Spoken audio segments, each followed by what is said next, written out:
அடுத்தது என்ன பண்ணுறாங்க அப்படின்னா, இவங்க தான் சந்தர்ப்பம் பார்த்துட்டு தான் இருக்காங்க ரசூலா எப்படி வீழ்த்தணும் அப்படின்ட்டு. அப்போ அதில் ஒரு சந்தர்ப்பத்தில் என்ன பண்ணுறாங்க, நபி ஸல்லல்லாஹு அலைஹி வஸல்லம் அவங்க வந்து ஒரு போருக்கு போயிட்டு திரும்பி வர்றாங்க. வர்ற வழியில் ஒரு இடத்துல முகாம் போட்டிருக்காங்க. அந்த இடத்துல தண்ணி பிடிக்கிறது ஒரு வேலை. அப்போ தண்ணி பிடிக்கும்போது என்ன ஆயிடுது, முஹாஜிர்களுடைய ஒரு அடிமை, அதாவது முஹாஜிர்களுடைய ஒரு அடிமை அன்சாரிகள் ஒருத்தர் வந்து தண்ணி பிடிச்சிட்டு இருக்கார். அவருடைய பின்னாடி அந்த பின்பக்கம் போய் ஒரு தட்டி விளையாடுறார். விளையாடினோன்னு அவருக்கு சுருன்னு கோபம் வந்துடுது. அவர் என்னமோ ஒன்று போட்டு அடிச்சிடுறாரு, பேசிடுறாரு, இப்படி ஆயிடுது. இப்படியே கசமுசன்னு ஆகிட்டே இருக்கும்போது என்ன பண்ணுறாங்க, இவங்க சந்தர்ப்பம் பார்த்து உள்ளே பூந்து, வெளியூர்கார பயலோ எங்களை அடிக்கிறதா, யார் பேசுறது முனாஃபிக், பேசுனதும் அன்சாரிகள் பேசலை, முனாஃபிகள் உள்ள வந்து இதுக்கு தான் இவங்களெல்லாம் இந்த இடம் கொடுத்து வச்சிருக்கக்கூடாதுங்கிறது, இப்போ பார்த்தீங்களா என்ன பண்ணிட்டாங்கன்ட்டு அப்படின்னு சொல்லி ஒரு இனப்பிரச்சனையை கொண்டு வராங்க. இப்போ இந்த நேரத்தில் வந்து ஒரு பெரிய ஒரு சண்டையை வந்து இவங்க மூட்டி விடுறாங்க.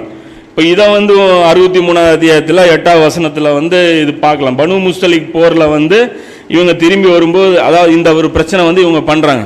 இதையும் ரசூல்லா வந்து சமாளித்து சமாதானத்தை ஏற்படுத்தி வைக்கிறாங்க. இதெல்லாம் பண்ண வேண்டியது வரும், உள்ளுக்குள்ளே பிரச்சனைகள் வரத்தான் செய்யும். அப்போ அது எல்லாமே ஹேண்டில் பண்ணி நம்முடைய மிஷன் அல்லாஹ்வுடைய திருப்தியாக இருக்கணும். இந்த பிரச்சனையாகி போச்சுன்னா சில பேர் தோண்டு போயிடுறாங்க. இல்லை என்னால் நல்லா போயிட்டு இருந்தது, ஸ்மூத்தாக போயிட்டு இருந்தது, திடீர்னு பிரச்சனை ஆகிப்போச்சு, இது ஆகிப்போச்சு, இவங்க விட்டுட்டு போயிட்டாங்க, அவங்க விட்டுட்டு, இதெல்லாம் பார்க்கவே கூடாது. நம்முடைய இலக்கு எது, அல்லாஹ்வுடைய திருப்தி, அதை நோக்கி செயல்படும். முடிஞ்சு போச்சு, நம்ம பாடுபடுவோம், அதில் தவறுகள் ஏற்படும், அது அல்லாஹ் மன்னிப்பான். ஏன்னா அவன் ரஹ்மான் இல்லையா. அப்போ அவனுடைய அருளில் நம்பிக்கை வச்சு நாம் பாட்டுக்கு போயிட்டே இருக்கணும். நம்மளுடைய இக்லாஸில் குறை இருக்கான்னு மட்டும் பார்த்துட்டு நாம் பாட்டுக்கு போயிட்டே இருந்தோம் அப்படின்னா பிரச்சனை கிடையாது. ஏன்னா இது சஹாபாக்கள் மத்தியிலே இது இருந்தது. அதே மாதிரி பார்த்தீங்க நல்லா சொல்கிறான், இது இந்த அதான் முனாஃபிக்குகளுக்கு தான் ரசூல்லா இந்த இடத்துல பயந்தாங்க. யாருக்கு, அந்த ஜைனப் ரலியல்லாஹுடைய அந்த திருமண விஷயத்தில். அதை கூட அல்லாஹ் குர்ஆனில் சொல்கிறான், 33வது அத்தியாயத்தில் அல்லாஹ் சொல்கிறான், நபியே நீங்கள் அல்லாஹ்வுக்கே பயப்படுங்கள், நிராகரிப்பவர்களுக்கும் இந்த நயவஞ்சர்களுக்கும் பயந்து அவர்களுக்கு கட்டுப்படாது, இவங்களுக்கெல்லாம் நீங்கள் பயப்படாதீங்க. பேசுகிறவங்க பேசிட்டு போகிறாங்க, அதை பற்றி நீங்கள் கேர் பண்ணாதீங்க, நிச்சயமாக அல்லாஹ் அறிந்தவனாகவும் ஞானமுடையவனாக இருக்கிறான் அப்படின்னு சொல்லி சொல்கிறான். இப்போ அதே வந்து இன்னொரு இடத்துல அல்லாஹ் 9வது அத்தியாயத்தில் அல்லாஹ் சொல்கிறான், இந்த முனாஃபிகள் வந்து அப்பப்போ சில அவங்கள டார்ச்சர் பண்ணிட்டு தான் இருக்காங்க. இப்போ இந்த முனாஃபிகள் பொறுத்த வரைக்கும் என்ன நினைக்கிறாங்க அப்படின்னா, இவங்களுடைய சூழ்ச்சிகள் வந்து ஒர்க் அவுட் ஆயிரும், எப்படியாவது இந்த அவங்களுக்கு நோக்கம் என்ன அப்படின்னா, அன்சாரிகள் இருக்காங்க இல்லையா, ஹவுஸ் கஜ்ரஜ், இவங்க ரசூல்லாவுடைய செயல்களை பார்த்து கோவப்பட்டு ரசூல்லாவை திருப்பி அனுப்பணும். இதுதான் இவங்களுடைய டார்கெட்டு. அதாவது ரசூல்லாவை மக்காவுக்கு விரட்டி அடிச்சிட்டோம் அப்படின்னா மறுபடியும் நாம் பழைய மாதிரி இருந்துக்கலாம். பழைய மாதிரி இருந்தோம்னா என்ன ஆகும், மறுபடியும் அவங்களுடைய தலைமைத்துவம், அவங்களுடைய அந்த பொசிஷன் எல்லாமே மறுபடியும் அவங்க கைக்கு கிடச்சிரும் அப்படிங்கிறத இவங்களுடைய டார்கெட்டு. இப்போ இவங்க முயற்சி பண்ணும் போதெல்லாம் அல்லாஹ் நடுவில் பூந்து என்ன பண்ணுறான், வஹி மூலமாக இறக்கி என்ன பண்ணுறான், இது பண்ணிடுறான். ஆக்சுவலாக இந்த பிரச்சனையில என்ன நடக்குது, ஃபஸ்ட்டு இவங்க பேசிடுறான், என்ன சொல்கிறான், கண்ணியமானவர்கள் இழிவானவர்களை வெளியே துரத்தி விட்டுருவோம் அப்படிங்கிறான். யாரு, இந்த முனாஃபிக்குடைய தலைவன் பேசுகிறான். இதை யாரு கேட்டுறா அப்படின்னா, ஸைத் இப்னு அர்கம் சஹாபி இருக்கிறார் இல்லையா, அவர் கேட்டுறாரு. கேட்டுட்டு போய் ரசூல்லாட்ட போய் அப்படியே சொல்லிடுறாரு, இந்த மாதிரி வந்து இவன் பேசினான் அப்படின்ட்டு. வந்து இவர் சொல்கிறாரு, ரசூல்லா கூப்பிட்டு கேட்குறாங்க, இல்லவே இல்லைன்னு சத்தியம் பண்ணுறான். உடனே இவருக்கு அவமானமாக போயிடுது, எந்த ஒரு சாட்சியும் இல்லை. இப்போ இந்த நேரத்தில் வந்து அல்லாஹ் பார்த்தீங்கன்னா வசனத்தை இறக்கிடுறான். வசனத்தை இறக்கணுன்னா அவர் குஷியாயிடுறாரு, அல்லாஹ் என்னை உண்மைப்படுத்திட்டான், இதே வார்த்தையை கொண்டு அல்லாஹ் அப்படி சொல்லிடுறான். இப்போ இது மாட்டிக்கிறாங்க. அப்போ அதை பற்றி அல்லாஹ் குர்ஆனில் சொல்கிறான், ஒவ்வொரு ஆண்டிலும் ஒரு முறையோ அல்லது இருமுறையோ அவர்கள் கஷ்டத்திற்குள்ளாகி சோதிக்கப்படுகின்றனர் என்பதை அவர்கள் காணவில்லையா. இந்த வருஷத்தில் 6 மாதத்துக்கு ஒரு வாட்டி, ஒரு வருஷத்துக்கு ஒரு வாட்டி நீங்கள் வாங்கி கட்டிட்டு தானே இருக்கிறீங்க. இப்போ உங்களுக்கு சோதனை நான் வச்சுட்டு அல்லாஹ்வும் சோதனை வைக்கிறான். ஏன்னா முனாஃபிக்குகள் மூமின்களாக மாறிட்டாங்களான்னு டெஸ்ட் பண்ணுறான்.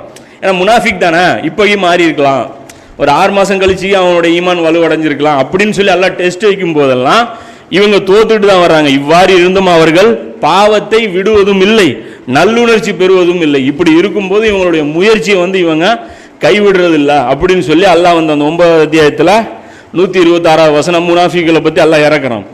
அதே மாதிரி அல்லாஹ் இன்னொரு விஷயத்தையும் வந்து இந்த இடத்துல ரசூல்லா கிளாஸ் எடுத்துடுறான்.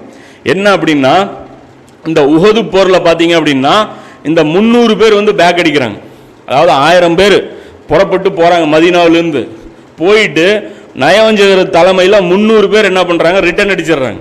அப்போ சண்டையெல்லாம் ஒன்றும் நடக்காதுப்பா, சும்மா நீங்களா தேவையில்லாமல் போகிறீங்க இப்படிங்கிறான். அப்புறம் என்னங்கிறான், மதினாலே இருந்து சண்டை போட்டிருக்கணும், அதையெல்லாம் விட்டு போட்டு நம்ம வெளியே வந்தது சரியில்லை அப்படின்னு சொல்லிட்டு, அதாவது ரசூலுல்லாவுடைய ஏற்பாடு சரியில்லை அப்படின்னு சொல்லிட்டு அப்படியே வெளியே போயிடுறான். அப்போ இப்போ கூட சஹாபாக்கள் வந்து அதிருப்தி அடைகிறாங்க. நீங்கள் போகாதீங்க கெஞ்சுறாங்க, நீங்கள் போகாதீங்க, விட்டுட்டு போகாதீங்க, வேணா ஒரு சைடில் நில்லுங்க, பேக்கில் நில்லுங்க, இப்படியெல்லாம் ஆஃபர் சொல்கிறாங்க, ஒரு டிஃபென்ஸுக்கு நில்லுங்க அப்படி இப்படின்னு சொல்லி கெஞ்சுறாங்க. அதே மாதிரி அகல் போர்லையும் பார்த்தீங்கன்னா இவங்களுடைய நடவடிக்கை ரொம்ப மோசமாகுது. அப்போ இந்த நேரத்தில் அல்லாஹ் சொல்கிறான், ரசூலுல்லாவுக்கும் சஹாபாக்களுக்கும் அல்லாஹ் கிளாஸ் எடுக்கிறான். என்ன அப்படின்னா, நயவஞ்சர்களுக்கு முக்கியத்துவம் கொடுக்காதீங்க, ஏன்னா அந்த வேலை செய்யாத ஆட்களை விட்டுருங்க, அவங்க பின்னாடி விட்டுருங்க அப்படிங்கிறான். என்ன சொல்கிறான், 9:47 அல்லாஹ் சொல்கிறான், அவர்கள் உங்களுடன் வந்தால் ஒழுங்கினத்தை தவிர வேறு எதனையும் உங்களுக்கு அதிகரிக்க செய்திருக்க மாட்டார். அவங்க வந்தால் கூட டிசிப்ளின் இல்லாமல் நடந்துக்குவாங்க, ஏதாவது ஒரு குண்டக்க மண்டக்கான்னு பிரச்சனை பண்ணுறது தான் இருப்பாங்க. விஷமத்தை கருதி உங்கள் மத்தியில் அலங்கோலத்தை உண்டு பண்ணி இருப்பார்கள். விஷமத்தை கருதி ஏதோ ஒரு பிரச்சனையை ஃபித்னா உண்டாக்கி இருப்பாங்க. அவர்களுடைய ஒற்றர்களும் உங்களுடன் இருக்கிறார்கள், உங்களுடைய ஒற்றர்களும் உங்கள்கிட்ட இருக்கிறாங்க, ஆனால் அல்லாஹ் அநியாயக்காரர்களை நன்கறிந்தவனாக இருக்கிறான். அப்போ இவங்க வந்து ஒன்றும் பிரயோஜனம் இல்லைங்கிறான். இப்போ இதுலேயும் வந்து நமக்கும் படிப்பின இருக்குது. ஏன்னா ஒரு வேலை நீங்கள் செய்யும்போது, ஜமாத்தில் ஒரு வேலை செய்கிறீங்க, ஒரு நிகழ்ச்சி நடத்துகிறீங்க, ஆர்வமாக சில பேர் இருப்பான், வராமல் டிமிக்கி கொடுக்கறது சில பேர் இருப்பான். அவனை பிடிச்சி இழுத்துட்டு வந்தீங்கன்னா அவன் வேலை செய்ய மாட்டான், அது நமக்கு தலைவலி. அதுக்கு ஆள் இல்லைன்னா கூட நம்ம செஞ்சுட்டு போயிடலாம், போனதே 2 பேர் தான் சொல்லி நாம் இழுத்து போட்டு செஞ்சுட்டு போயிடலாம். இது வந்து நம்ம இழுத்துட்டு போய் வலுக்கட்டாயமாக இழுத்துட்டு போவோம், நீ வந்து தான் ஆகணும், நீ செஞ்சு, ஏன்னா நன்மை நாடி தான் நம்ம செய்கிறோம். அப்போ அதனால் வந்து ஆள் எத்தனை பேர் ஹெல்ப் பண்ணுறாங்கலாம் நம்ம பார்க்கக்கூடாது. அப்போ வந்து இவங்க வர மாட்டேங்கிறாங்களே, இவங்களை இழுத்துட்டு வர வைக்கணும், இழுத்துட்டு வந்து உட்கார வச்சிங்கன்னா ஃபித்னா தான் பண்ணுவோம், அதுதான் பிரச்சனை. ஏன்னா வர்றது இது பொறுத்த வரைக்கும் இது அல்லாஹ்வுடைய பணி. எந்த ஒரு ப்ரோக்ராமாக இருக்கட்டும், நிகழ்ச்சியாக இருக்கட்டும், குர்ஆன் கிளாஸாக இருக்கட்டும், எதுவாக இருக்கட்டும், இது அல்லாஹ்வுடைய பணி. அவங்க விருப்பமாக வரணும், நன்மையில் அவங்க ஆர்வமாக இருக்கணும். நீங்கள் போய் இழுத்துட்டு வந்தீங்க, அவங்க விருப்பம் இல்லைன்னு சொன்னதுக்கு அப்புறமா அது தெரிவிச்சிடறாங்க, நாங்கள் இதில் விருப்பப்படல, இதில் எங்களுக்கு உடன்பாடு இல்லை அப்படின்னு சொன்னதுக்கு அப்புறம் நீங்கள் கூட்டிகிட்டு வர்றது வேண்டாம் அப்படின்னு சொல்லி அல்லாஹ் அட்வைஸ் பண்ணுறான். அதுக்கப்புறம் பாருங்கள், தபுக் போரில் முனாஃபிகள் வந்து பர்மிஷன் கேட்குறாங்களா, ரசூலா என்ன பண்ணுறாங்க, பள்ளியாசல் உட்காந்துட்டு போ போ போ போன்றாங்க. எல்லா முனாஃபிக்கும் பர்மிஷன் கொடுக்குறாங்க. தபுக் கஷ்டமான போர், 3 நபித்தோழர் வரல, ரசூலா அவங்கள சும்மா விடலை, பயங்கரமான பனிஷ்மெண்ட் கொடுத்தாங்க. ஆனால் அதே சமயம் முனாஃபிக்குகள் கொத்தா வரல. அதுக்கப்புறம் ரசூலா கம்பல் பண்ணவே இல்லை, நீங்கள் வரலைனாலும் சரி பரவாயில்ல உட்காந்துக்கோங்க அப்படின்னு சொல்லி விட்டாங்க. இது ஒரு முக்கியமான படிப்புனா